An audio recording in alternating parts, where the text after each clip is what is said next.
Hello there, and welcome to Gooner U, where there are no degrees because the learning never stops. I'm Dov, a TA here at Gooner U, and my friend Keith is our stalwart distinguished professor of Arsenal and football studies. Enter our classroom as we discuss the week's news involving Arsenal, Premier League, Champions League, and international football, all from the perspective of a couple of Americans. This week wraps up the annual Arsenalist void that occurs each summer as we look to next weekend's opening match and the beginning of the 25-26 season. Hello, Keith. Hello, Dove. Welcome back for season 4. I have to say, I don't really buy the idea of an Arsenalist less void, because I spent most of the summer just burying myself in transfer rumors. And I'm barely hanging on to my sanity as is. So, I guess that's an idea informed by Fever Pitch, which, by the way, if anyone watching or listening to this hasn't seen our film studies episode talking about the book and film adaptation of Fever Pitch by Nick Hornby, you do yourself a favor and read that and watch that. Those were enjoyable. But yeah, it's kind of what he was talking about, like where there's like a couple months in his life that don't exist every year. And I guess for me this year, that void was filled by baseball, not transfer rumors, and I've gotten sucked in knee deep or deeper into Cubs and MLB in a way that I never would have anticipated even a year ago. So, well, much like with your time here with Arsenal, I'm sure that's partly informed by the fact the Cubs have been very good this year. Had they been, say, last year's version, it might not have stuck in the same way. It's possible. I think it was just kind of fortuitous. I think the Cubs have been my team, and I started watching them before, like, it was early enough in the season where that wasn't really known yet. So it like with Arsenal, that really wasn't the reason I started watching. It just kind of worked out that way, and it's been fun. It's made it extra fun, and maybe it will lead to a more down the line, longer run commitment than otherwise might have happened, but time will tell. Yeah, winning is always fun. That's the moral of that story. Winning is always fun. Speaking of summer sporting events, I had the fortune of last week going with some family to a Leagues Cup match. So I saw Atlanta United playing Atlas FC or Atlas FC from Liga MX. And it was a completely meaningless match. The stadium was as close to empty as I've ever seen a stadium because both teams had an 0-2 record, no wins, no draws, 2 defeats. Neither one of them, whether they win or lose, is moving on to the quarterfinal of the competition. But it was fun. It was a good competition between the teams. It was some penalty taken and scored by Atlanta in the 6th minute of play. Got things off to a nice start, and they ended up winning 5-1. But it was fun. It was great seats, good spending the time with family. I was about to ask, the kit there was an interesting choice, given we haven't really talked much about Atlanta at all. But no, fair play. The live and stuff, honestly, we have talked a little bit about with other teams' kits. I really don't like the bars look, which is what Atlanta's kit this season, the red and black bars with gold accents. Okay. Yeah, I guess I would call them bars. Yeah. But yeah, the stripes, like, I don't like that, just like I don't like it in this season's Miami kit either. But it seems like that is the typical kit for Atlanta. It's kind of like Brighton or something where that is their typical look. Or Newcastle. Yeah, Atlanta's the red and black stripes. Right, with gold. Yeah, typically the vertical ones are called stripes, and the horizontal ones are hoops, is how they're generally referred to in the lingo. Okay, stripes and hoops. Cool. Yeah. But yeah, so I'm not really a fan of that look. Otherwise, I probably would have gotten a home shirt. But I like the colors of this one. It suited me. So yeah, that was always an interesting one. It's gotten some positive feedback with the Phoenix it's logo. Interesting. You can see a little bit. Like if I backed up, you could see more. But it's kind of like got a bird on the left side, like really huge, and it's like rising from the ashes or something. I think is part of their mythos. I haven't really picked up on it all the way, but I think it's a city symbol of like it's a phoenix. It's supposed to be Atlanta's rebirth. I think it's connected to the being burned to the ground in the Civil War before they were really all that interesting of a city, or even a city at all, actually. But, right. Yeah. So no, that's cool. It was interesting too, seeing a home team match in an NFL stadium for a soccer team. Where, I don't know the capacity offhand, I could look it up, but the capacity of this is Mercedes-Benz Stadium in Atlanta. Really, really nice facility, great grounds. But it probably holds at least 80, if not 100,000 people, right? We were sitting in the second deck, and I noticed there's all these massive Atlanta United banners all the way around the top, and didn't notice until way into the match. Oh, crap. Those are covering up the entirely empty, not even tickets sold third deck for an MLS-related match of his League's Cup, but a match for a soccer team. Right, you'll see that a lot in some of them. Like I've seen a game in Seattle, the Seattle Sounders play, and it's the Seahawks Stadium, Lumen Field, I think it's called. But they do the same thing. They put tarps over the upper deck. There are a handful of games that they will open up. I think MLS Cup, then maybe some real, maybe a rivalry game they'll do. But for the most part, yeah, you close it because it does in a stadium like that, which I want to say is probably 60, 70,000. I'm looking it up now. Real-time follow-up. They list the American football capacity is 71,000, expandable up to 75. Soccer is 42,500, expandable up to 71,000. So right, and that 42,000, you keep them compressed in the lower decks, and it makes for a better atmosphere. Sure. And I think they routinely sell that out. They're one of the better atmospheres you're going to get in MLS, or generally regarded that way. Yeah, it seemed very strong. I mean, they had a supporting section banging the drum the whole time, like I've grown accustomed to with Kingston Stockade, which was another part of my summer of sports broadening, where I attended, a good deal of the Kingston Stockade hometown, matches or our home matches for my local team.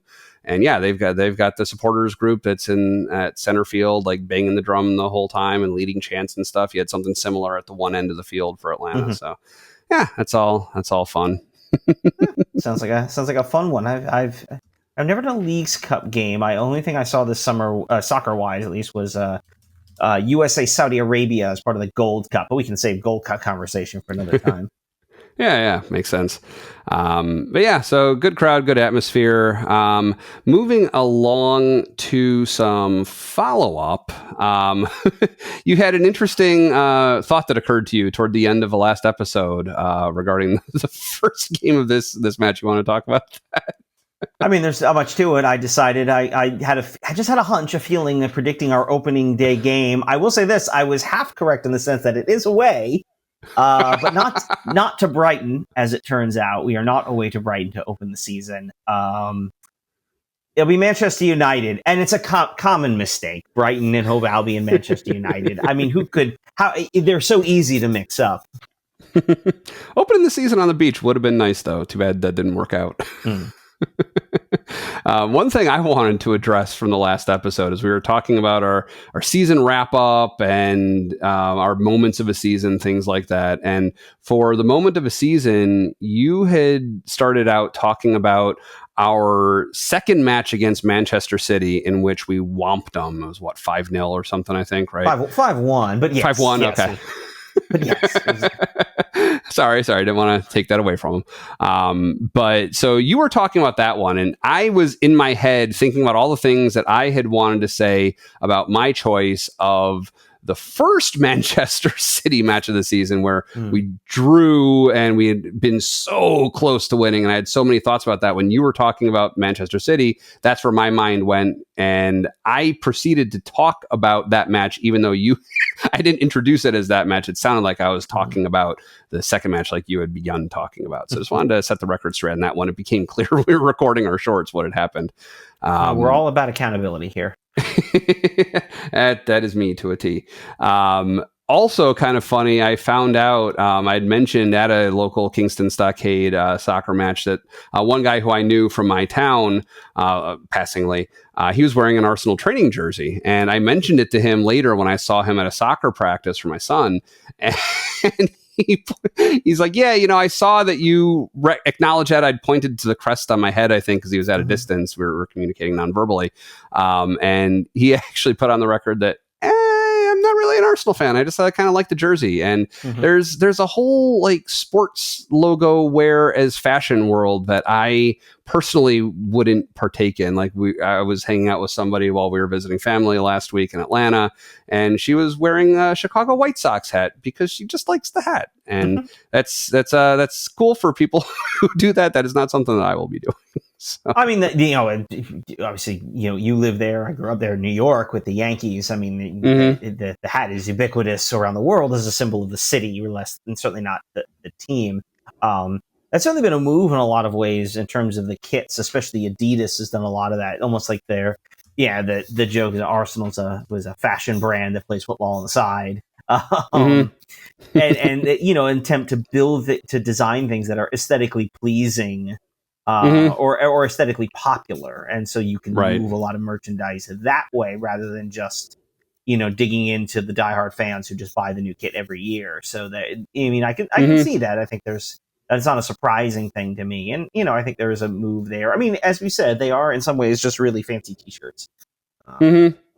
It's kind of funny. We don't have on our docket to talk about the new kits that have all been unveiled now, but their third kit, which is along the lines of the rumors and leaks that we had previously discussed, but it's an off-white with the burgundy. It struck me looking at the Arsenal Direct page and all the marketing material for these. You see most of their A-list players wearing this jersey.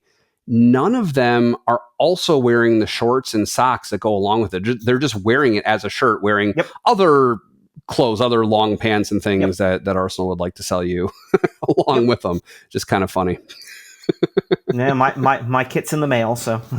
I've been stymied every time I've gone to try and buy a kit. I want to get my sons at the same time just to bulk ship and everything. And everything isn't all available right away up front with the kids stuff. Like for the third kit, he likes the third kit because it reminds him of Real Madrid, which we'll talk about in a minute.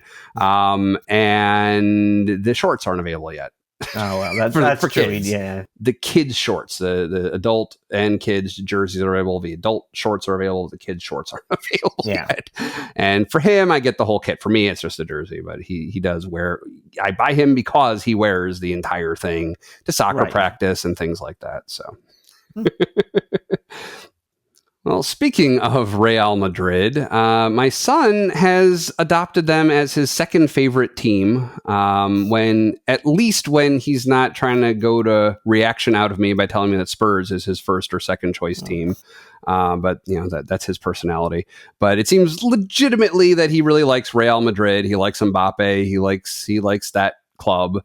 So Club World Cup is a competition where Arsenal wasn't in it. I had no reason not to root for Real Madrid in this particular time, especially feeling a little superior since we knocked them out of the Champions League this time around. So we followed them. I don't remember. I think we started in the group phase. I think we watched a couple group phase matches. This is another summer vacation. We were visiting family in another part of the country in the greater Dallas-Fort Worth area. And I bought a subscription to DAZN, which I feel stupider than I did before every time I say that out loud. It just... Yeah. Saying it out loud is not great. Yeah. DAZN. Maybe I'll say it like that from now on.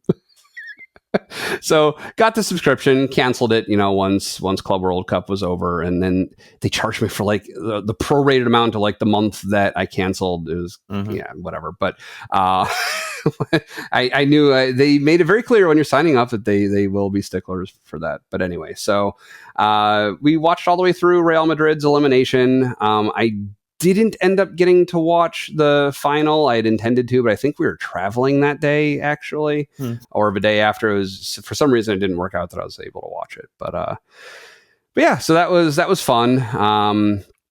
Interesting, watching another team more closely than I typically do in soccer. So.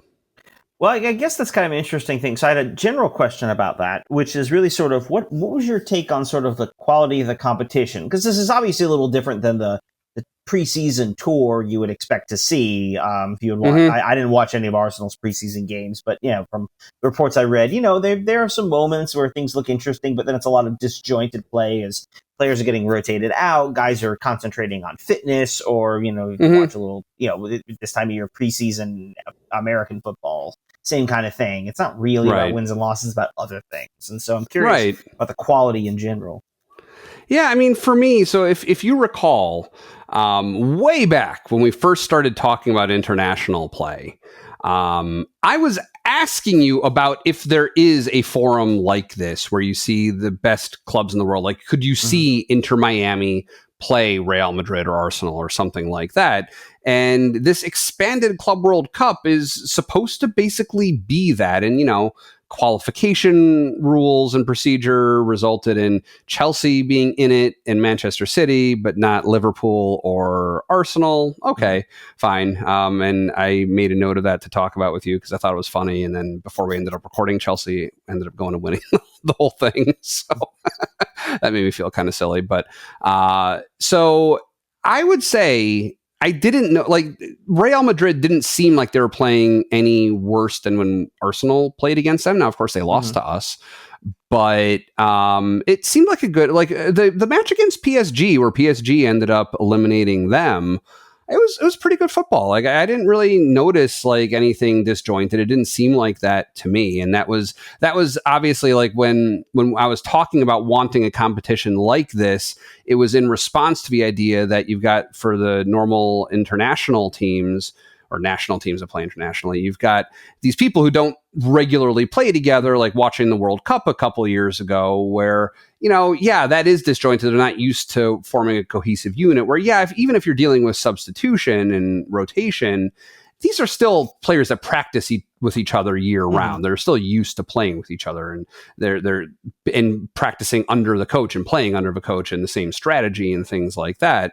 So no, I didn't notice that. I mean, I know there was like some turnover. I think there was one new player. Who was it? It was from Liverpool. I'm blanking on the player who started playing with Real Madrid during Club World Cup. Trent Alexander-Arnold. Yeah, probably. Thank you. Yes, who he started going by Trent, and I think I may have seen that possibly Gabriel Magalhaes is not going by Magalhaes on his jersey name, but Trent Alexander-Arnold started going by just Trent on his jersey instead of Alexander-Arnold. But that Magalhaes, we'll see that. I haven't seen their preseason friendlies. That was coming from like customizing the jersey. It looked like maybe he was putting Magalhaes instead of Gabriel, but we'll see. We'll see if that ends up being true. Yeah. but no, so it was enjoyable. Like, the Club World Cup, I would have cared more if Arsenal were in it, or if Miami had gone further. Miami ended up getting eliminated. I don't think they got grouped. I think they were eliminated in the round of 16, but they didn't make it as far as I would have liked. I'm looking it up. Yes, they were beaten by Paris Saint-Germain in the round of 16. Okay.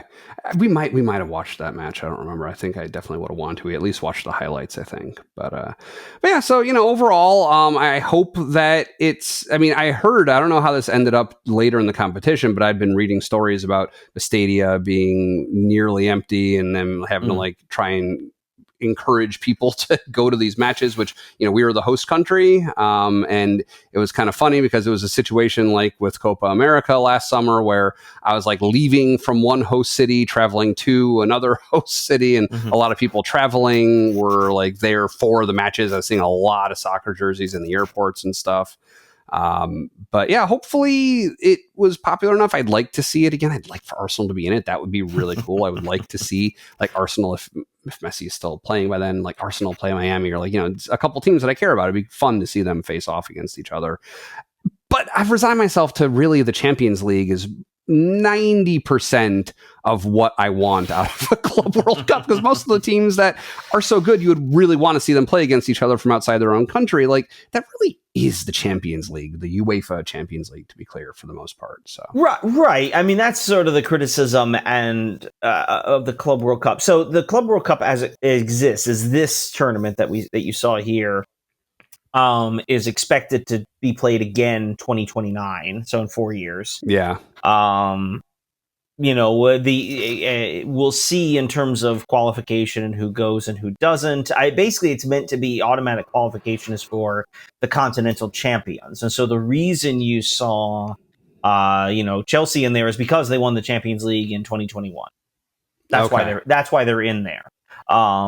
After that, once you accounted for all of the Champions League winners, the Copa Libertadores, and then all of the other subsequent continental championships, champions over the last 4 years, then they had this formula based on how well each team did in European competition, but also there were rules about, I think it was outside of Champions League a maximum of 2 teams from any single country, unless they won a third team had won the continental title in that stretch and could get in.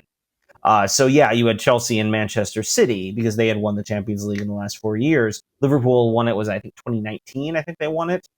So outside the window, and Arsenal, of course, not won it. There would have been a fascinating one had Barcelona won the Champions League title this past season. They were in the semifinals. Had they won, they would not have been in the Club World Cup because it was only through 2024 for European champions, and they were the third highest Spanish side behind Real and Atletico Madrid. Right. In fact, Paris Saint-Germain because was already in, not because they won the Champions League, but because they had done so well in European competition over the last 4 years and were the top team out of France. Mm-hmm. No, that makes sense. Which helps explain, by the way, why Red Bull Salzburg is in there, which I'm sure is a lovely club with lovely people who support it. But it's not when you think of the great teams of Europe, Red Bull Salzburg out of Austria is not the one that usually it really pops up in people's minds. Yeah, it's interesting. It's not the system that I would necessarily pick for deciding who goes to that competition, but I see how they got there, and I know that UEFA has to bend over backwards to be completely fair to the European nations of all sizes, not just the biggest ones, or at least biggest ones for soccer. Well, that wasn't UEFA's call. That was FIFA's, and they actually created a qualification process that was consistent across all of the continents. And the idea, okay. I mean, in there, it's really about, much like the World Cup, they're limiting the number of spaces each confederation gets. Mm-hmm. Because if you really, because first of all, how on earth do you judge teams across confederations? Right. And beyond that, they're probably not looking at anyone outside of Europe or South America. You know, it'd be hard to justify someone from Asia, Africa, or North America, and to call them one of the 32 best teams in the world. We can sit here right now and say, listen, it's great that Inter Miami made it to the round of 16. Inter Miami is not one of the best 16 teams in the world. You and I both know that, right? Right. In a tournament where Arsenal and Liverpool, for example, who I think are a fair claim to being near the best team in the world list, were not in it. So you're never quite going to get that thing. And as you point out, the Champions League, because of the strength and the money attached to the European clubs, I mean, really the real stars of the tournament, from what I had been hearing, was really the Brazilian teams, who kind of, without them, it really would have been an all European affair, basically. Yeah. And excepting just as I look at the bracket here, I do recall the stories about Al Hilal beating Manchester City. Yes. Which I do find somewhat amusing, but just adding to the pile of what has happened to Manchester City this past year. Yeah. Yes, I mean, poor Manchester City, only finishing third and all of that. So, Yeah. Well, getting back to Arsenal a little bit, there have been a whole bunch of transfers. This is more transfers than I think I've seen at one shot since I've been following the club. Does that sound right to you the last few years? Yes, this has been a very busy summer, especially in terms of incoming players. And we've had some big ones, but usually it was, I'm thinking 2 years ago, like with Declan Rice. It was Declan Rice and a couple of other smaller ones, or we brought in a lot of young players with the idea of sort of grooming them on, and we're sort of seeing where they're winding up, the Albert Sambi Lokongas, the Vieiras, and all of that of the world, who are probably now more likely to leave Arsenal. But here I think was a real outlay for a lot of quality players, and so a real busy summer in terms of the incoming players. So I guess we just want to walk through these. These are, by the way, in order of the deal being completed, or at least as I understand, officially being completed. So we'll start with one that was actually well known back in January, and apparently, per the piece in The Athletic, actually really effectively completed in March, but not announced until July because of financial reasons on the part of Real Sociedad, and that is the addition of midfielder Martin Zubimendi. I am very high on this. He is a very well-regarded young player, was wanted by Liverpool the year before, and basically felt it wasn't the right time for him to make the move out out of the Basque Country to go to England. So a player desired by a club like Liverpool tells you a lot about his quality, to say nothing of obviously being desired by us. We got the deal over the line, which is great. We have a good relationship with Real Sociedad over the last couple of years. This is a player of tremendous quality. He's going to do so much for us in the midfield. I think he might end up being the most important player we sign this summer. Like I'm extraordinarily optimistic about him and what he's capable of. Interesting. Let me ask you something. I can't help but notice in the past, especially let's say 2 years, 3 years. Let's go all the way back to David Raya. I can't help but notice how many players Arsenal's bringing in are from Spain, and particularly from the area where Mikel Arteta is from, within Spain. Is that typical? Like, is that something you see a lot, where like these are players who he's maybe been aware of because they're from the same place as him, or is it just coincidence? That's where the players that we would be getting anyways happen to be from? A couple of things there. One is, Spain is producing a ton of quality players. I mean, there's really, in some ways, that simplest explanation is the best one. There's a lot of quality in Spain, and there's a lot of quality in the Basque Country. Now, as we mentioned, you think about Mikel Merino came from there.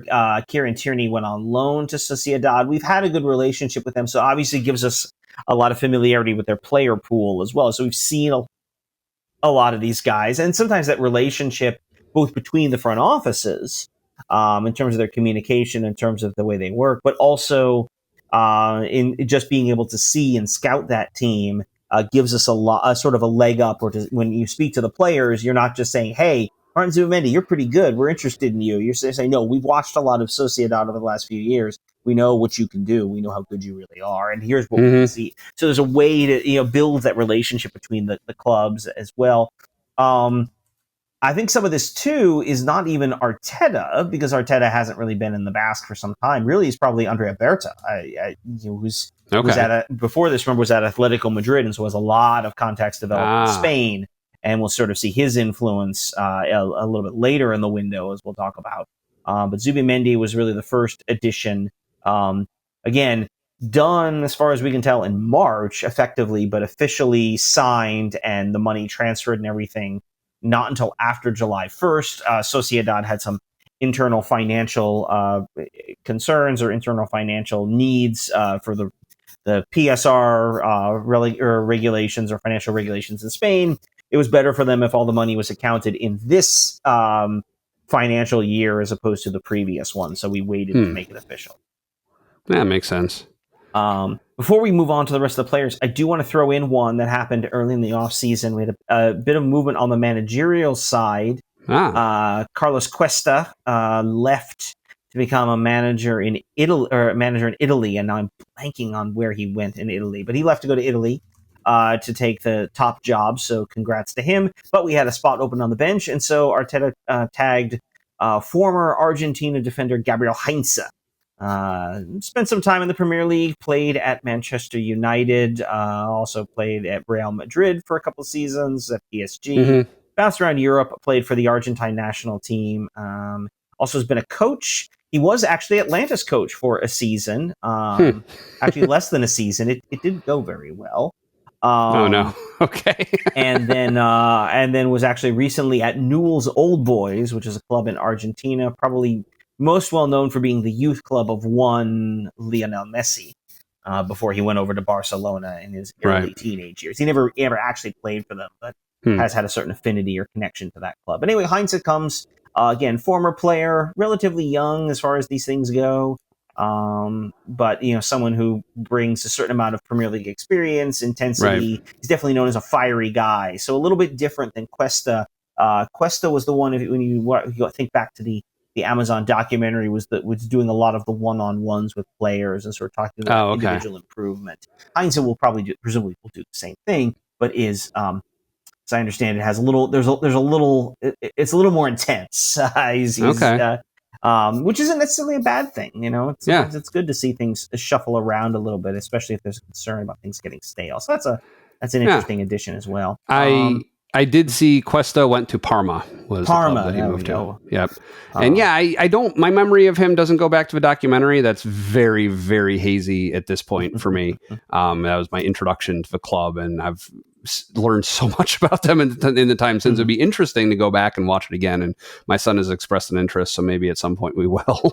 Yeah, I mean, those things are always fascinating to see a few years down the line and sort of think about where things had gone since then. I actually, I did sort of brief side story. I had seen they had done a couple of those with NFL teams, and they had done one with Manchester City, all of which I watched well after the fact. And so it was interesting to sort of watch some of those and sort of see who was there and where they wound up, including looking at Manchester City, had two of Pep's assistants, one a fellow named Domi Tarrant, who wound up coaching New York City shortly after that. And then the other one of his top assistants was one Mikel Arteta when he was at City, coming to Arsenal. Anyway, back to the 2025 editions. Next up, one of the first one actually announced a backup keeper, Kepa Arrizabalaga, who was officially on the books at Chelsea. I forget where he was last year, but he was on loan somewhere else. He's a backup keeper. He's also Spanish. Actually, played at Athletic Bilbao, so he is also Basque, as it turns out. But more well known with so he was at Bournemouth last season. More well known, obviously, at Arsenal for his long time at Chelsea. He's 30, so he's not super old as far as keepers go, but he's, I think, being brought in more as the backup to David Raya. And I think, if nothing else, he has his flaws as a keeper. There's a reason Chelsea sent him on loan elsewhere, and why he was available for £5 million on the transfer market. But he'll work as a backup keeper. I think he's better than Neto last year. Probably will only use his hands in the box, which would be a step up from Neto last season. This is one of those. This is about building depth. So sort of in this case, a reliable backup for Raya. We're not going to feel completely out of sorts if Raya has to miss a game, and also because he comes on a transfer and not a loan. He is not tied to any other competition, and therefore can play in the cups. Which is, do you see him becoming a cup keeper? Yes, I expect he'll be the cup keeper. It wouldn't surprise me if you see him spell Raya as well. I'd have to look at the schedule, but if we had a home game against a bottom half Premier League team sandwiched between two Champions League games, he might get the Premier League start and let Raya for the Champions League. Sure. So that you might see that as well. And I think you'll feel a little bit more comfortable there with Arrizabalaga coming in as opposed to having Neto, or not really having Neto, as we kind of discovered. We didn't even really played, 3 games? better him. There's still some thoughts out there about a third keeper potentially, but we'll see where that goes. Right. Next up, plucked from Brentford, Cristhian Nørgaard, defensive midfielder. If Zubimendi is going to be our Thomas Partey replacement, Nørgaard is going to be our Jorginho replacement. A deep-lying defensive midfielder, solid, reliable, experienced. Not a guy who's really going to start for Arsenal if we're the club we think we can be, but can spot start here and there. And he, again, ton of Premier League experience. So you feel good. You feel good about him. Feel comfortable at him, and it sort of felt. The commentary from his former manager, Thomas Frank, who did a great job at Brentford and has been punished by becoming Tottenham's manager, have been nothing but positive for a player who sort of is taking the opportunity at a late stage in his career to experience the Champions League and that top level of the game. So that's a nice addition as well. Again, building depth, raising the floor of the club. Yeah. And also another /O in Arsenal's lineup. Yeah, there we go. Dane, though he is Danish, right? Not a Swede or not Norwegian, as you see with our captain. For any Mac users out there, the /O is Option O on the Mac keyboard. Types out the /O. I do that all the time because of Odegaard, so the skill will transfer. So next up, this is one of the more controversial ones of the summer. Noni Madueke from Chelsea. Arsenal has a history over the last few years of buying Chelsea players, and The general impression is they don't go very well. The poster child for this is Willian, who was bought, I want to say, summer of 20, maybe into the 2021 season. Rather disastrous. Was an awful experience for everybody. David Luiz was another one. Not as bad as people remember, but the fact that David Luiz was our best defender on that stretch says a lot about where that team was. And it wasn't very good. Peter Cech, who, played a season or two with us and then immediately retired and went back to coaching for Chelsea. So, kind of, as I think it was Arsblog said it in Arscast, it was like you were dating someone who clearly wasn't still over their ex, and as soon as you broke up, immediately went back to them. There was that kind of feel to it. So yeah, Madueke carries a lot of that baggage with him. Or I shouldn't say he carries it, but fans are attributing a lot of that baggage to him. He's a talented player. He's a capped England international. The fact that we paid about 50 million for him is rankling a lot of Arsenal fans. It is a lot of money to spend for a guy who is his initial role is probably going to be Saka's backup, but theoretically can play on the left side, which we may talk about as well. The left side is probably currently the weakest part of our starting lineup. So he might, on the left wing, he might be able to fill in on there. I think he gives us a good rotation option. It's kind of expensive at 50 million, but that's kind of the going price for a player with Premier League experience and capped for England. Does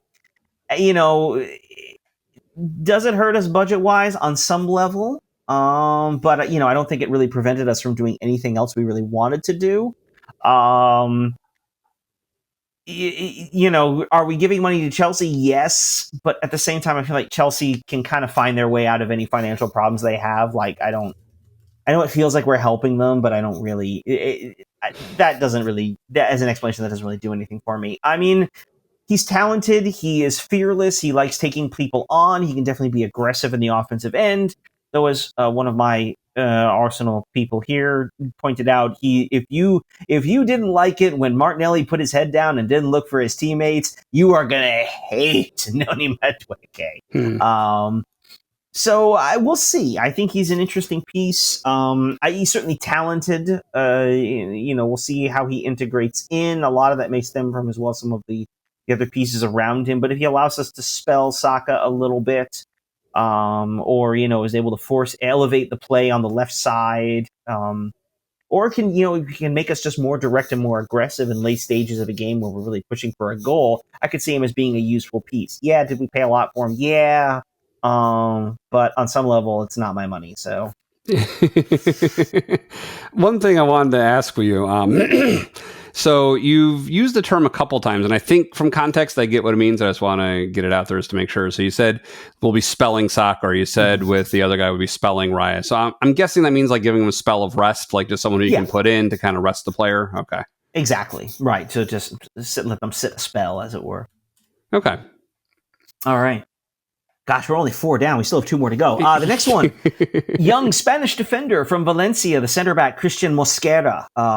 Talented young player, doesn't play for Spain, the Spain senior team yet. Spain is so good and so deep, but definitely has a future. Acquitted himself well at Valencia because, of course, they played Barcelona twice a year, Real Madrid twice a year, Atletico Madrid twice a year. Young player, deputizing, is really seen as deputy for William Saliba. Apparently, there's some internal conversation, at least per our cast and others, that perhaps this is a mentorship opportunity for Saliba, who, in spite of his youth, is obviously a very important player in the team, but definitely sort of a player who already has a lot of experience, but definitely has room to grow, and it certainly can fill in as a backup center back in a way that, much as we have, Ben White can do it, and Timber and others can do it, is a center back, as opposed to some of these others who are outside backs who can play in the middle. So he's a nice addition there, talented young player.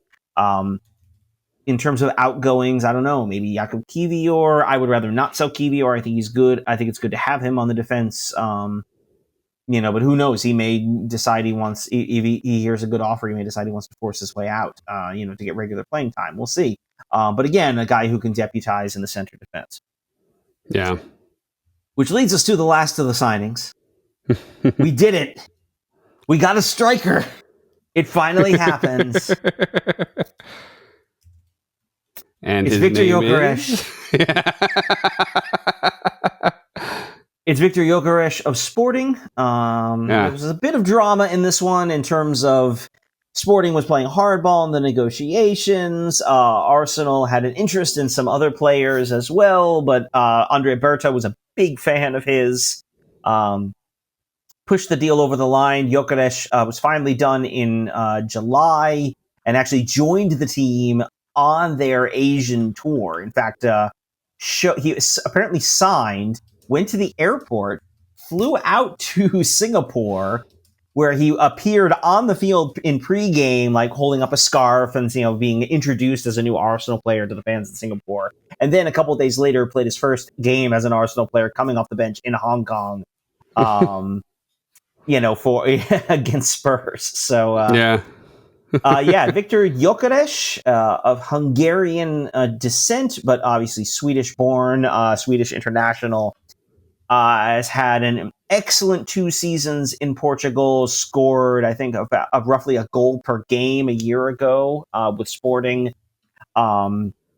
Scored a bunch of goals in the Champions League, so this wasn't running up the score against overmatched second-tier Portuguese teams. This is a guy who scored a lot of goals on big stages, a lot of goals on small stages, scores a lot of goals. And if we talked about the one thing this team was really missing last year, was that it was the goals. For a team that was wanting to compete where we finished in second. We're not really missing that much, but there was an obvious hole in the roster, and it was Gyökeres. Well, really, it was a striker, a center forward.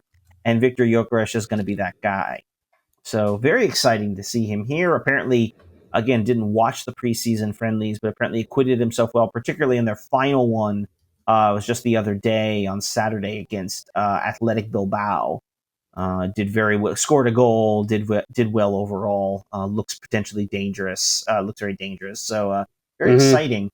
Weird subplot to that. So coming into the offseason, Arsenal was generally seen as looking at 3 different players for striker, and I'm sure we've talked about this. Gyökeres, obviously, Benjamin Sesko out of RB Leipzig, a young Slovenian, and then Alexander Isak, another Swedish forward who we know of from Newcastle.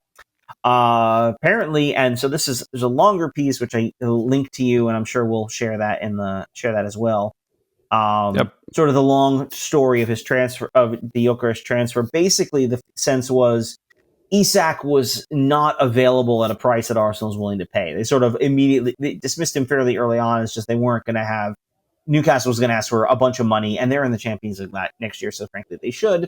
So that was never really a realistic option. Sesko was one that Arteta liked a little better. He is much younger, a little less he's less proven in the sense that he didn't exactly light the world on fire in the Bundesliga. Didn't dominate that league in the way that Gyökeres dominated the Portuguese league. Now, obviously, the Bundesliga is much better, but is a younger player, and so he may have been more of a longer-term project. Whereas Berta's always been a big fan of Gyökeres. Gyökeres is in some ways kind of a win-now player, and I think that's kind of where Arsenal is. So, I think any of them would have been good options. But what's funny about that, Isak was seen as too expensive. Leipzig was kind of dragging their feet, and Sesko was probably seen as being too expensive, so they went with Gyökeres. Well, it turns out Sesko just recently signed for Manchester United, last week. And Isak has made noises about wanting a transfer out of Newcastle. Now, I don't know if that's he wants out of Newcastle or he wants a transfer in to Liverpool, who's the name being most associated. We'll see how the money works out on all that and if that ends up happening. But it's kind of funny that they would all end up moving. But yeah, we got Big Vic, and I'm happy with it. He's a good player. We don't need him to score 50 goals in 50 games. We need him to be on the end of some of these balls that we've been putting into the dangerous areas and not getting people to. We need him to be able to play direct and hopefully lead some transition attacks that we haven't quite had the same way. He's an exciting transfer, an exciting addition. Again, lots of really good additions this year. These aren't youth projects. These guys are ready to play. Even Mosquera, we talked about as a young player. He spent a year for a decent team in La Liga. The kid can play. So great. I'm very excited about this group. Nice. And supposedly, I should also add one last bit. Arteta mentioned after the final friendly on Saturday that there may even be more additions coming. Oh wow. We'll see. We'll see. I think that was more in the sense of we're not done looking at people. I don't know that they actually have anything. It doesn't sound like there's anything like about to happen, but they're still looking, and the window's open for. I'm looking at the calendar until the end of August. So right. Cool. Before we go to the outgoing transfers, I wanted to take a look at the list of, well, it's new to us, like players who were out. Like I'm thinking specifically of Gabriel Jesus. Like what players were injured but will be coming back starting, against presumably potentially Manchester United, who will be back for the beginning of the season. I'd have to pull that. That's an interesting one. I mean, Jesus is still out, as I understand, at least probably through the end of the calendar year. So we expect to see him back in December. I mean, it was torn ACL, one of those. That's a year. So when he went out, we weren't going to see him. We saw a lot of guys banged up at the end of last season. My impression is a lot of those are generally healed. There were some preseason injury worries about Gabriel, about Ricardo Calafiori, about who was the other one? Kai Havertz, I think missed some time, and all those guys played on Saturday. So the impression I get is that minus Jesus, I think we're pretty much at full strength as much as we can be. Yeah, that's how you want to start off the season, at least. Right. I mean, that's the most important thing to happen in preseason is that nobody gets hurt. That's what matters. More than anything else. That's what matters.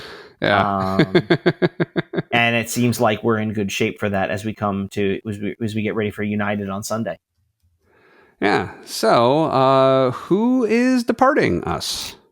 Right. So, pretty busy in the departure lounge, as it were. Nuno Tavares has been sold to Lazio. Haven't seen him in a while. A chaos agent. I enjoyed him, even if I don't think he was really cut out for Arteta's Arsenal. But he's headed to Lazio in Serie A, so good luck to him there. The young Marquinhos cried after scoring his first Arsenal goal in the Europa League. Good luck to you. He's headed to Cruzeiro in Brazil. Back to his home country. So good luck to him there. It doesn't seem like it really worked out for him in Europe. A couple others that we knew about from the end of the season, in fact, because most of their transfers had been arranged in advance. Jorginho's contract was up, signed with Flamengo in Brazil. In fact, signed pretty much right away and joined Flamengo for the Club World Cup. So there was a little Arsenal representation there in the U.S. in the Club World Cup. Played for Flamengo. I believe was the only team to not lose to Chelsea in the tournament.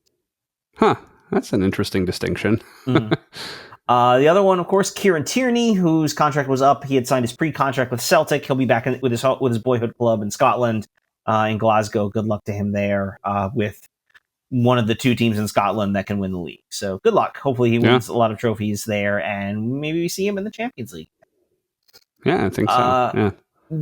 Two others. One, this was a bit of a surprise. Japanese defender Takahiro Tomiyasu was released from his contract.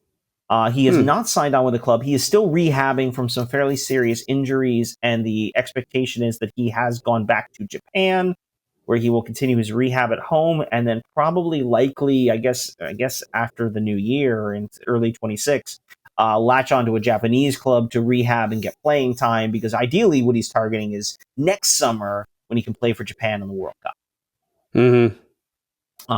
Interesting. Yeah. So disappointing. I never heard an Arsenal fan say a bad word about Tomiyasu except for the injury thing, which is unfortunate. Hopefully he is back and playing for Japan come World Cup time. Right. You hate to see that happen to players, and it's a shame he won't be able to do it with Arsenal, but as they say, the best ability is availability, and unfortunately he doesn't have any, and where we are, that's kind of hopefully for both of us, this works out in the long term. A couple notes on that. For one thing, when we say he was released from his contract, so that's just kind of like an amicable separation where like he has time left. But we say, okay, well, we've given you what we've given you, and you're done now. You won't get any more from us. Is that kind of what it is? I don't know if it's like a negotiated buyout. I'd have to probably go back and deal with but basically, he's out of contract. We're not asking for another club to pay for him or anything like that. Right. But his contract hadn't ended, though. He wasn't at the end of the term of his contract yet. Correct. He still had some years left. Which, a lot of times you'll see in some cases, and this was the part was surprising about it. He probably wasn't going to contribute to Arsenal this year, but to stay with Arsenal, to get the opportunity to do his rehabilitation in the facility, with Arsenal's medical staff and all of that, there may have been value, and to rehab with the club. But in this kind of case, it sounds like he requested this as well. So it's a mutual termination of the contract. This isn't Arsenal saying get out of here. This is the two of them agree that this was what was best for everybody. And because he's released from his contract, it does save us the money on his wages. I mean, again, think of the budgeting side of that. What it also reminded me of is, so like I mentioned at the top of the episode, I've been watching baseball again for the first time in forever.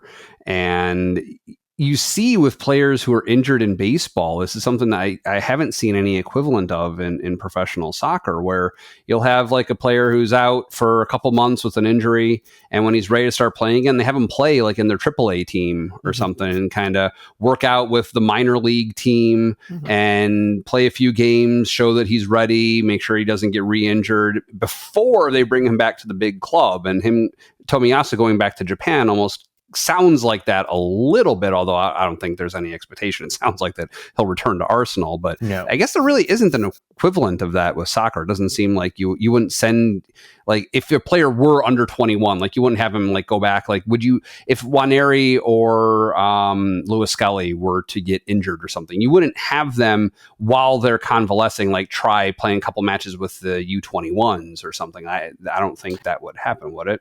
They might, because of their age. Like like Tomiyasu can't. He's not under 21. He can't play for. He can't play for that team. I mean, in baseball, that happens for two reasons. One is because they have that extensive minor league system for player development. So you've got a ton of these lower level teams that you can play in where they are developmentally focused. So the result doesn't matter. Who cares? Win, lose, doesn't matter. Heck, it doesn't even matter. Like, you'll see guys go down to rehab. Like, he went 0 for 3 with 3 strikeouts.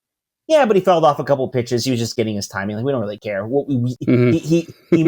He got some swings in. He doesn't hurt. The pain from the injury is gone. So, that's what we wanted to see. Right. So it's a very different kind of mindset. Also, again, baseball's played every day. So, that gives you that opportunity to play every day. Soccer, you're not supposed to play every day. You're supposed to train and work with your teammates in practice, and then go into the game. So, it's kind of hockey's very similar. Even with a minor league system, you don't usually see rehab starts. When a guy's ready to play, he just plays. He's plugged back into the lineup. Yeah, makes sense. So there's one more departure, right? Or De-Partey-ture, as it were. One more we have to talk about. Thomas Partey.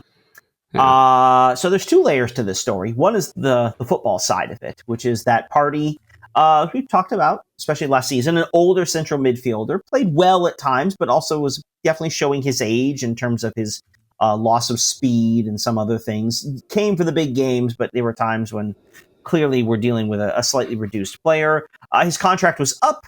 There were stories of negotiations between the two sides, but at the end, by the end of June, when the window officially opened, the two sides apparently could not come to a deal, and Partey's contract was ended on basically what they call free transfer. And a few weeks later, he signed for Villarreal in Spain. So he'll be back. We had gotten it from Atletico Madrid, so he'll be back in La Liga. Obviously, we talked about Zubimendi as his replacement, Nørgaard as a replacement, really rebuilding the central midfield with Partey and Jorginho leaving, Zubimendi and Nørgaard coming in.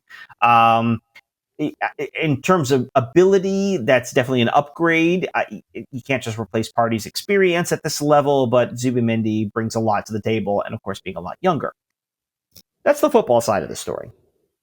There is another side to this story, that shortly after Partey's contract expired, he was officially charged by British police with 5 counts of rape and 1 count of sexual assault.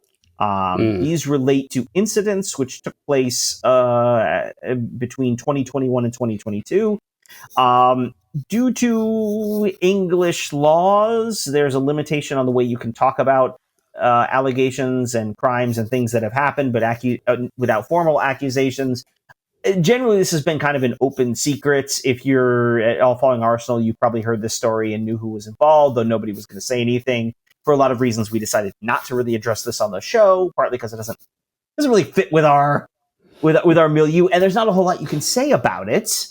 But at this point, and on a personal level, with like similar stories that have come out in the United States press, I'd rather discuss things after any court actions are concluded rather than discussing the allegations and what we think of the allegations on their face. So yeah, and I think that's important too. Obviously, these are accusations. Partey is going to be getting his day in court. He has already had a first hearing, which was back last week. He did appear in a court, and I'm scrolling through the story because I can't find exactly what they said. This is legal stuff, so you got to be very precise with what each of these things are. The investigation is continuing, and presumably there'll be more court dates and all of that. Yeah, it appeared at the magistrate's court on August 5th. The English legal system, we should say, is very similar to the American system, but not the same. So I'm not going to pretend I really quite know where that is. It's an awkward situation. It's a difficult situation certainly for all involved. There are other high-profile incidents of this involving Premier League players in recent years, some of which have resulted in charges and serious charges, some of which have led to charges being dropped. Anytime you're dealing with these kinds of issues, there are a lot of there's a lot of hazy he said, she said kind of stuff, which sometimes can make them very difficult to parse. Obviously, it's a very difficult thing for everyone involved, and so we want to be very careful with what we say about it. The short answer is I don't really know what it says about Arsenal, though, that they've been aware of these charges the entire time. They've been aware of the evidence. They presumably know a great deal more than we do, and knew it before we did. They have been willing to protect Partey through that, to carry him through his contract. And, presumably, again, we're looking to extend it. And it sounds like the reason it fell apart wasn't because of anything related to this. It was just a question of wages. Partey was asking for it to be paid more, and then Arsenal wanted. And so talks ended, and thus he ended up elsewhere. Had he come down to their level or perhaps closer, he might still be an Arsenal player.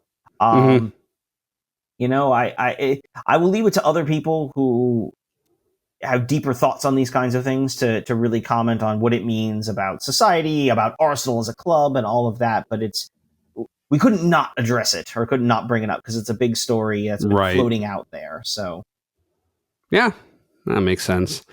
So now that we've gotten the summer news and transfer updates out of the way, it's always fun on this first episode of the season before the first match happens to lay out some of our predictions for the coming season, one of which we will revisit next week because we will know immediately whether that one was true or not, and the rest we will revisit in the last episode after the final match of the season, like we did this past year, and see how wrong we were there. So you ready to set some of these out there?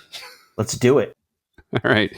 So the first thing I'm going to ask you is, who do you think will be Arsenal's leading scorer this season? Leading scorer? I mean, this is why they bought him. To me, it's going to be Gyökeres. He's my prediction for that. That's his job, is to be the center forward, to lead the line, to score the goals. To me, it's going to be Gyökeres, I think. Yeah, that's my thought too. I mean, that is why we wanted him. I mean, the only other possibility was kind of what you had guessed last season in an ill-fated guess, Jesus, right? Like, we hope that he would be scoring for us, but like you said, if he's out for the rest of the calendar year anyway, that's very unlikely for him to make that up after he finishes convalescing. So, hopefully we see that from Gyökeres. So. Yeah, and I mean, I'll say this as well. I mean, we don't need him to score 50 goals, but we need him to finish the chances that we're creating. And I think if he's able to do that, he'll get his. And if he gets his, I think we're all going to be better off for it. Yeah, definitely. All right, so starting 11 for this opening match of the year at Old Trafford next week. Okay. Who are you picking? So I think it's actually going to be very similar, and by similar I mean pretty much the same as the lineup they rolled out against. It's very similar to the lineup they rolled out against Athletic on Saturday. So looking at this, Raya will be in net. Mm-hmm. Left to right on the defense, I think you'll see Lewis Skelly, Gabriel, Saliba, and I'm going to say Ben White. So Calafiori and Timber started this Saturday, but I'm going to say Lewis Skelly and White will start on the outside for Sunday. In the midfield, I think you're going to see the ideal midfield three of Rice, Zubimendi, and Odegaard. And then across the front, I think it's going to be Martinelli on the left, Gyökeres in the middle, and Saka on the right. And that is what I think the 4-3-3. That's what I think we're going to go with. Okay. So I for some reason I was going right. I guess no, maybe I did switch it around. I had started off right to left, and I switched it left to right. So okay, so we're on the same page there. I am going to say, so obviously Raya. There's no reason not to guess Raya in goal. I agree with you on Saliba and Gabriel. I think it might be interesting if perhaps, and actually, as I realized this, I kind of slotted in Saliba to left back instead of placing him more centrally. But so Saliba and Gabriel in the middle, Mosquera and Timber filling out the wings because no particular reason, but I've really liked Timber, and I got the feeling that he was maybe starting to take over for Ben White a little bit during Ben White's injury. We've seen what he can do. Maybe we see him actually starting there. Mosquera instead of MLS, no particular reason. Maybe we will see Lewis Skelly, but maybe give the new player a shot, see how he fits in. I don't know. Is Mosquera a left back, or is that completely off base? He's definitely more of a center back. I would be shocked. Let's put it this way. If you're looking at the left back depth chart, I think you're looking at, in my estimation, is probably Lewis Skelly, Calafiori, and Zinchenko. By the way, still on the roster. So at least Zinchenko's still on the roster. I'll change my prediction to Lewis Skelly. I think that does make more sense as I think about who would fill those specific roles instead of thinking of kind of a cloud of defenders like where on the defensive line. And I did make like kind of a 4-3-2-1 in my mind. So in the midfield, I would have Rice, Odegaard, and Madueke. No, Odegaard and Madueke. Again, just kind of wanting to see the new players, maybe a little bit of like wishful thinking. Let's see how he does. I was also thinking Madueke maybe instead of Martinelli, like you said. Like we've noticed some problems with Martinelli. If he can slot in that kind of left winger position, maybe that makes sense. Maybe we see that. And then in the kind of two forwards ahead of the midfield, Nwaneri and Saka, maybe, I don't know. And then Gyökeres kind of the tip of the spear. Yeah, Nwaneri's an interesting one. He just signed an extension, so he's going to be here a while. Obviously, a talented player, has a nose for goal.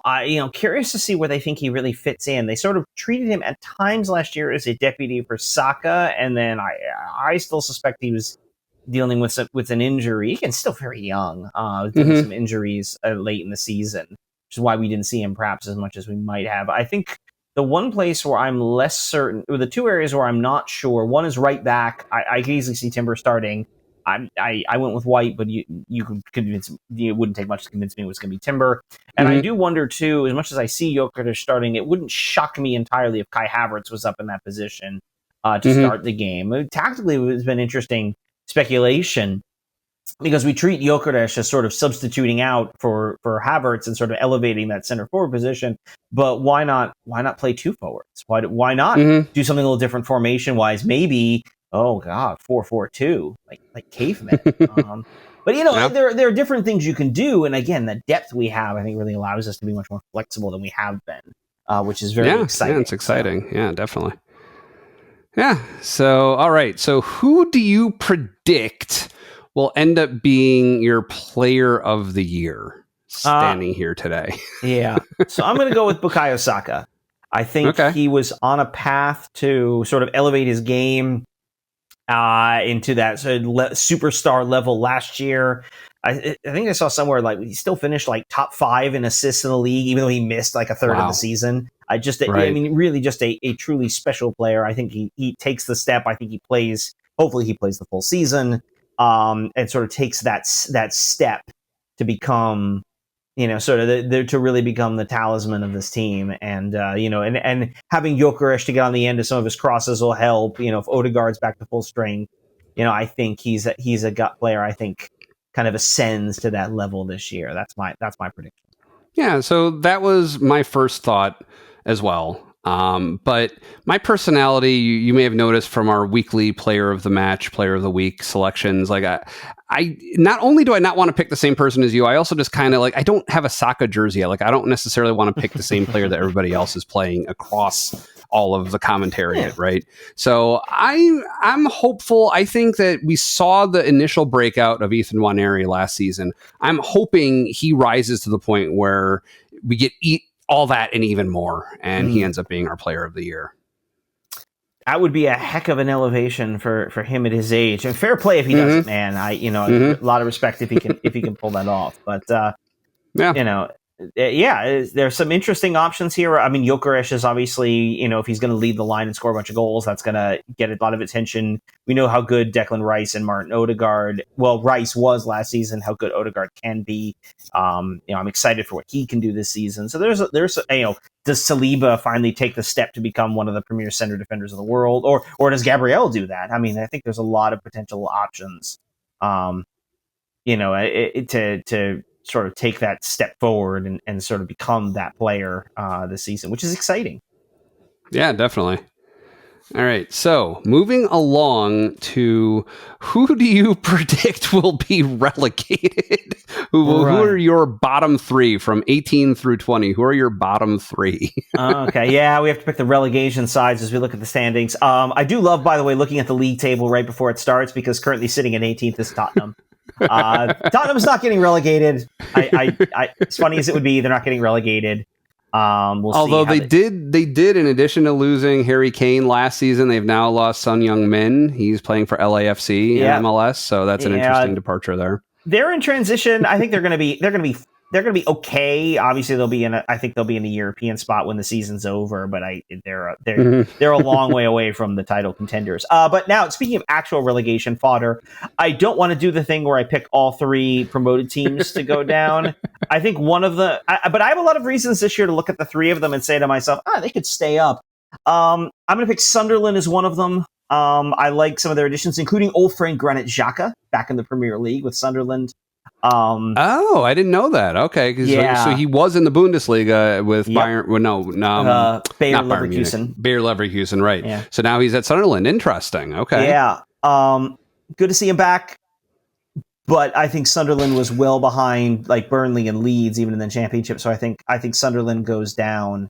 Not necessarily for good, but certainly for next season. And other than that, I'm going to take 2 of them to go down. I'm going to pick Burnley to go down, not necessarily because I like Leeds better than them, but actually because I probably like Leeds less than them. But I think Leeds kind of finds a way of just hanging around, which so I'm going to say Leeds survives. Burnley and Sunderland go down. And for the third team, I think they've just been too close the last few years. I think it's Wolves. I know I picked them last year and they survived. I feel like Wolves is just kind of. I just look at the rest of them and I can find all reasons not to pick them. Although one to keep an eye on would be Brentford. Brentford's another one maybe to keep an eye on. They lost a ton of talent and their manager, but I'm going to say Wolves this time. Okay. I'll list them as an honorable mention when the end of the season rolls around. Right, so I can get like a half point or something. For them. Yeah, something. As if we're actually calculating points. So I took the approach of kind of pursuant to our discussion of Fever Pitch, where we talked about how it used to be you had a lot more variety, a lot more clubs would routinely move up and move down and stay up for a while before they moved back down, and vice versa, stay down for a while before they moved up.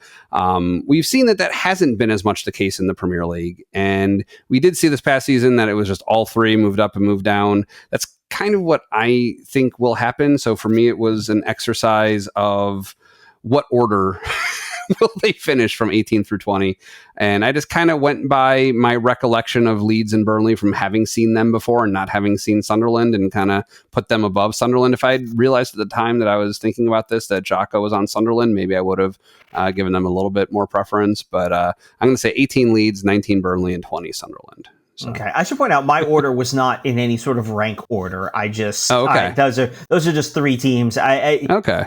I don't have a particular rank order in mind for them. Okay, those have been changed to bullets to reflect that in my notes. All right, so who do you think is going to the Champions League? So if we were to do this, let's say in order, who do you think is going to win the league? And then who do you think are going to fill out the 2 through 4 spots? Okay, so we're going top to bottom. Yeah. I'm going to do it. This is the year Arsenal gets through. It's so hard to make this kind of prediction, but I kind of have to do it. I feel like I think Arsenal breaks through. I think we're just the most complete team in the league. I think our starting 11 is better than anyone else's starting 11. I mean, I think that was the real difference, is we lost so much of our starters last year and Liverpool didn't. And fair play to them. They won the trophy. It's not like it counts any less. And they've obviously strengthened themselves, but I think top to bottom, we're the best team in the league, and I think they break through. So I'm going to do it. I'm going to peg us for the top. Here we go. I'm going to join you because I said it last season and I was so damn close again, darn close, whatever. Sorry, I'll see if I can remember to bleep myself. It came out. We're going to be that kind of show now. But no, I think last season we were split. I think you went for Manchester City, and I said, no, I really think Arsenal's going to do it. Hopefully, our united voice in picking them will be what pushes them over this season. We can take full credit when that happens. And obviously, no blame should it not happen. God, we're going to lose 2-0 to United on opening day, aren't we? See, I got to bring that part into this too. Got to put. I didn't mean to use the word United in describing that. Yeah. So, who is going to be number 2? Number 2, I'm going to say Liverpool. I think they're still quite good. They made some really good additions in the offseason. I think they were slightly fortunate in the full season of Mo Salah and the season he put together, which was fantastic. I think they were a little fortunate in sort of the deficiencies of their competition. They weren't really pressed as much as we hoped, or maybe tried to will into existence a few times. But I think they're still very good. I think they added some good pieces. I do think it'll be interesting. We said they didn't miss Salah last year. He will be gone during the holiday period because December to January is the Africa Cup of Nations. And he's the only, as I flipped through the rosters, I believe he's the only significant African player on, I think, any of the so-called Big Six clubs. So, now, also, we had talked last season. I thought that he was on the way out, but it sounds like he's actually stuck around still with Liverpool. Re-upped his contract, yeah. You never know. Yeah. There's so much drama and wailing, rending of garments and wailing and all of that on it when it comes gnashing of teeth. Yeah, when it comes to some of this stuff. But yeah, as I understand, he's re-upped, and so yeah, he's back again. All right. So number 3. Number 3. I'm going to say Manchester City. I think they're still quite good. I think they're still better than everybody else. I think they're in a bit of transition.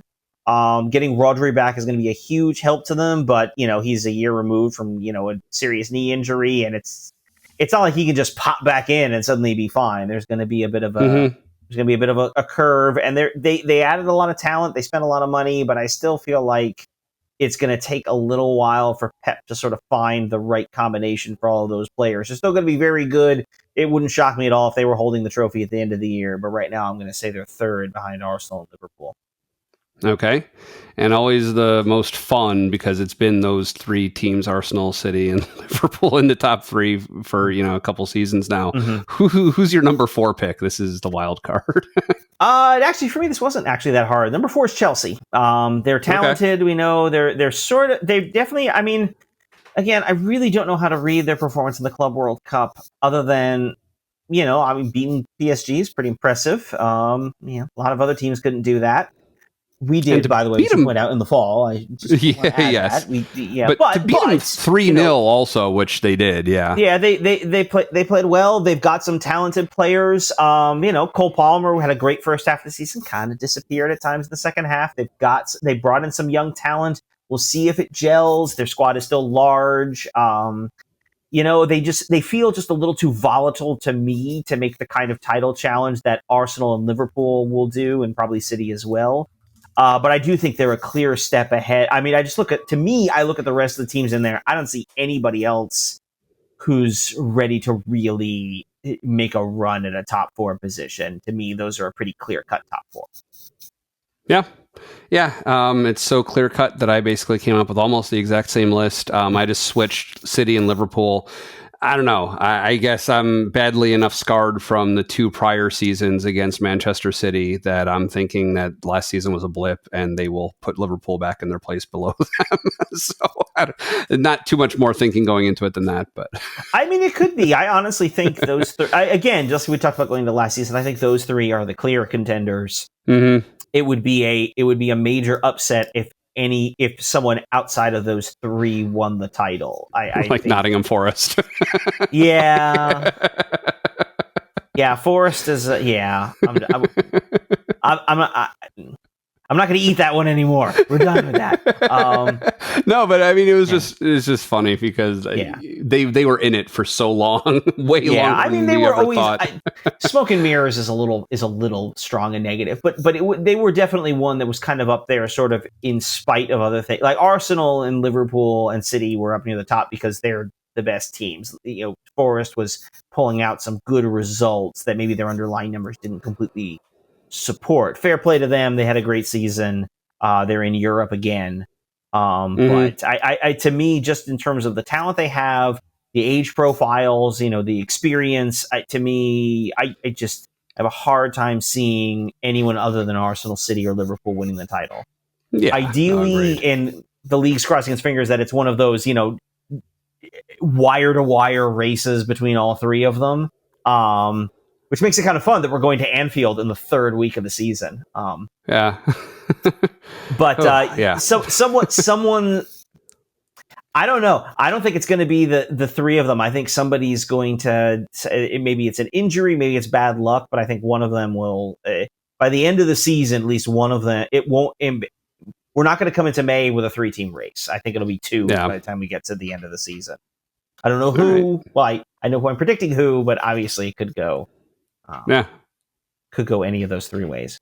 We'll see how it goes. There's a couple more things I want to squeeze in. We've been running long, but it's been a while. We've got a lot of catching up to do, right? Yeah. Very briefly, let's enter the messy room. And really, there's a couple things I wanted to talk about. First of all, the first match. Did you catch anything from the first match of the League's Cup that Miami played in? No. It was the first match of the League's Cup featuring Miami. And I missed the first half. I came in like a few minutes into the second half and watched the whole second half live as it happened. And they were playing against Atlas, actually, who I saw Atlanta play a couple weeks later. They went back and forth. It was scoreless when I joined. I saw Miami score. I saw Atlas level it. And then I saw Messi's assist in the 5th minute of a minimum 5-minute stoppage time that they pulled ahead and basically wanted the whistle blew like as soon as play resumed right after. And that was special. That was pretty incredible. So good job to them there. They are still in the League's Cup. They have clinched a spot in the quarterfinals. It's an interesting format where throughout the league phase, every match is one MLS and one Liga MX team. But then results are tabulated on a league by league table. So you're kind of ranked according to how each of those clubs did against clubs from the other league, which is interesting. And then in the quarterfinal, every bracket is one MLS team, one Liga MX team. So they've secured their spot, and we'll see where it goes from there. I guess that's in a week and a half or so is when League's Cup resumes. But right before League's Cup kicked off, we had the MLS All-Star game, and it was fun. I watched the skills challenge. I didn't end up actually watching the All-Star game itself. But Messi didn't appear in the All-Star game, which I'm sure disappointed probably 90% of people who were watching the All-Star game to begin with, hoping to see him play in it. Do you know what happened there? I don't actually know what happened. I suspect it was, I don't know. I know he's been battling some injuries at various points. Also, the other injury battling, of course, the fact that he's 30, 38. He's an older player, so that's a big part of it. And how much of it is he just didn't want to run out? He didn't want to actually play. But yeah, he didn't play in the game, and I assume it was I don't actually know. I haven't looked at the story, so I want to be careful about what I say here. But yeah, he didn't play. Yeah, and there was some kind of formalized punishment as a result levied against him. So yeah, that was interesting to see that transpire. In a broader discussion, though, I wanted to talk to you about All-Star games, and it's just kind of funny because I watched the MLB All-Star game for baseball in the U.S., which was actually at Truist Park in Atlanta, where I ended up seeing the Atlanta Braves play a couple weeks later. Watching that, then watching the skills challenge and reading about the MLS All-Star game, it's kind of funny to me that there is an All-Star game in MLS. It doesn't seem like something that other soccer leagues do across the globe, right? Well, that's because they don't. It's the All-Star game. I mean, the All-Star game is a very American thing, and sort of the archetype of the All-Star game is baseball, the Major League Baseball All-Star game, the Midsummer Classic, which is always. I enjoy it, and I think because of the nature of baseball. Now, there are other sports that try to do it, like the NBA does it, and it's a glorified pickup game where, I think last year both teams scored 200 points. Like it's an absurd kind of a spectacle. The NHL can't just skip theirs last year and had an international tournament, which was awesome and everyone loved. So we'll probably keep doing that more going forward. The NFL stopped doing it because professional football without anybody trying is really awful to watch. And so they now just do basically a combo skills competition / flag football. Oh, that's interesting. Yeah. So an All-Star game is a very, it's a very American thing. For a while, they did it sort of the way most American leagues would have, where it was East versus West. And then for the last, it's been probably close to 20 years at this point, they've been bringing in outside teams. We saw Arsenal play the MLS All-Stars a couple of years ago. They've done exhibition games against European teams in preseason. But they've also, since they've been trying to build the relationship between MLS and Liga MX, they've done the same. They've had MLS play Liga MX All-Stars, and this year sort of acting as a precursor kickoff to the League's Cup, sort of continuing to build a relationship and the competition between the two leagues. Now, obviously, with the All-Star game, as its importance has diminished over the years, and this is true in every sport, there have been players who have decided they didn't want to participate. What is really the purpose of the All-Star game? It's a fan and, financially driven event. The point is basically to have a big party in the middle of the season. It's a great opportunity for, corporate sponsors to come in and also for fans to come in and see certain players. And so there is a certain degree of embarrassment for the league when the players don't participate. So part of what happens is there are rules about what happens if you don't. Now, if you're injured, you don't participate. Like that's that's obviously the thing. But, baseball has rules about, well, if you pitch the Sunday before the All-Star game, then you're not in the All-Star game. But that happened to a Cub. Yeah. Who was on the All-Star team but wasn't able to play. Yeah. Right. And so there are rules about that. And the idea is there's a suspension attached to it. If you don't play in the All-Star, if you're well enough to play, you need to play in the All-Star game. And that's especially true, honestly, in a player like Messi, who is the face of the league, for better or worse. And so, he and also Jordi Alba, also of Inter Miami, also formerly of Barcelona, were both suspended for their first league game afterwards. Because that's the rule. And in the end, I know people are sort of angry about this rule and it's dumb and why do they do this? I mean, they do it because of why the All-Star game exists. And if you guys are just going to skip it like that, well, then what are we doing here? And what's the point? Yeah. Yeah. And on some level, is an exhibition game in the middle of the season kind of meaningless? Yeah. But it's also kind of fun. Like I'm a supporter of All-Star games. I'm a fan of All-Star games, and you know what?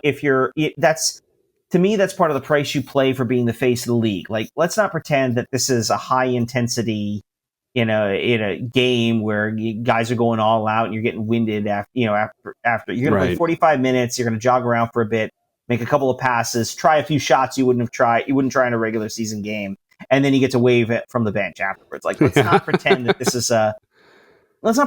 is like some kind of real imposition on you or anything. Yeah, I mean, some guys like a break, sure, but Messi gets paid a ton of money. He's the face of everything in the league. That's kind of the price you pay for being that kind of famous. And he doesn't have to agree to all the stuff that he does as being the face of the league. So should he have been suspended for the game? Yeah, that's how it works. It is funny. The All-Star game is one of those things that Europeans especially sort of look at and like, wow, that's kind of dumb, like silly American thing. But the moment you get them thinking about it, like, okay, but who would be on a Premier League All-Star team? Okay, now just say it. It sounds kind of fun. So it is one of those weird ones that I think this MLS versus Liga MX format is probably the best one they've come up with because Liga MX is in kind of the same place. It's mid-season. It's about the prestige of their league. Whereas, like, when Arsenal was there a couple of years ago, Arsenal doesn't care. They had some fun in the skills competition. They look good. And even then, in the skills competition, it wasn't like any players who we care about. It was like, who was the American Arsenal? Oh, yeah, Matt Turner did some stuff. Yeah. Well, no, no, I don't know if it was Matt Turner. No, an outfield player. Was that Trusty? Yeah, Austin Trusty was in the skills competition. It was like players who don't play on the starting squad anyway. Yeah, although to be fair, some of that skills competition stuff, you ask players who's the best one at this particular skill, they'll name, it's this guy who sits on the bench. He's so much better at that than us. Now, he can't do all the other things as well as they can, that's why he doesn't play, but that in and of itself isn't terribly surprising. It was funny during the MLB All-Star game. They had each inning, they had one player defending who was mic'd up, and they were interviewing him as the game progressed. Oh, yeah. And it's just funny to think if you had that, like, during a soccer All-Star game, like, you'd be talking to a player and be like,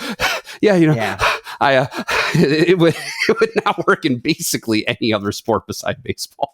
There was one a couple of years ago, a quick story, where they actually had mic'd up the pitcher and the catcher in one inning, and you actually heard, and it was two Yankees. I can't remember who the catcher was, but the pitcher. They did that this All-Star game. They had a pitcher and a catcher mic'd up, I think. And because they were on the same team, they were sort of talking the way they would talk about. It was really kind of fascinating to listen to. Yeah, they did that. They did that toward the beginning of this one. Yeah. Okay. Did they actually have? I didn't actually get to watch the game. Well, yeah, I had some internet cable problems that evening, so I didn't get to watch the game. But if they're on the same team, it's kind of fun because you're really you're getting an insight into what their actual conversations are like, as opposed to two guys who are now playing together for the first time.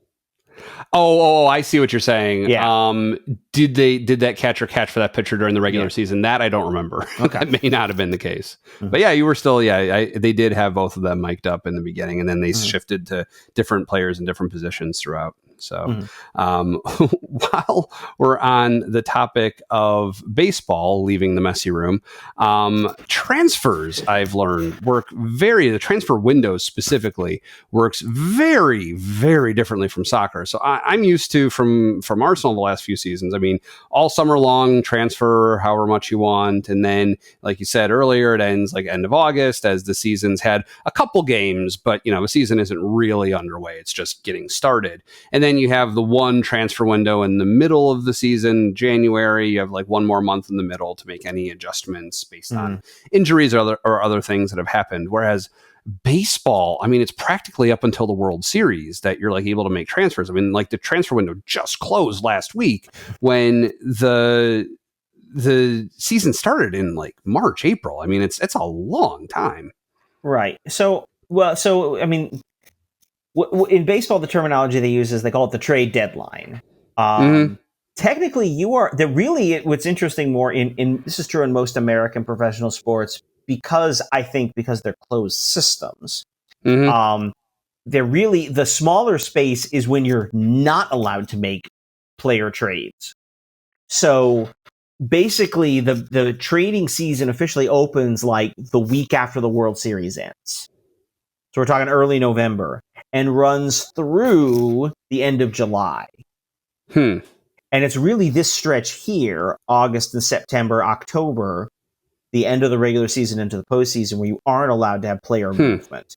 And really what a lot of GMs, general managers, will tell you is the reason you see the deadline is what creates the activity, right? Because they're thinking about things, maybe we do it, maybe we don't, but because there's a deadline, I can't make this trade tomorrow. All right, I got to do it now.